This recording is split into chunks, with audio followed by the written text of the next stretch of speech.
تو میری آپ لوگوں سے اپیل ہے کہ آپ لوگ اپنا ایک ایک کا برتھ سرٹیفکیٹ بنائیے.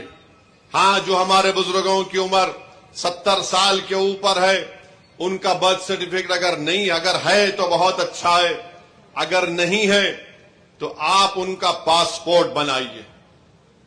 آپ برتھ سرٹیفکیٹ اپنا بنائیے، اور اگر 10th کلاس کی مارک شیٹ ہے تو اس کو تیار رکھیے. اگر کاسٹ سرٹیفکیٹ ہے اس کو تیار رکھیے، اگر نہیں ہے تو بنوائیے. پاسپورٹ نہیں ہے تو بنوائیے. برتھ سرٹیفکیٹ نہیں ہے تو بنوائیے.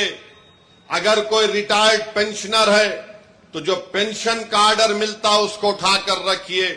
اگر آپ کو 2 BHK کا سرٹیفکیٹ ملتا ہے کہ آپ کو 2 BHK دیا گیا، اس کو اٹھا کر حفاظت سے رکھیے. اگر زمین گورنمنٹ نے آپ کو الاٹ کی تو اس کو اٹھا کر رکھیے. اگر آپ گورنمنٹ کے ملازم ہیں یا تھے، اس کا ID کارڈ اٹھا کر رکھیے.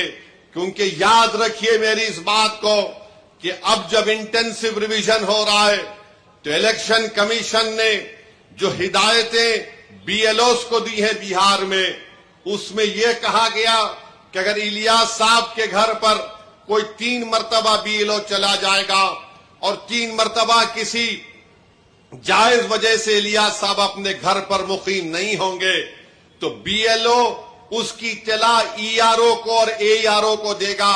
اور یہ AERO اور ERO کو اختیار حاصل ہے کہ وہ 1955 کے سٹیزنشپ ایکٹ کے تحت ان تمام عہدیداروں کو اطلاع دینا کہ الیاس صاحب شاید بھارت کے ناگرک نہیں ہیں.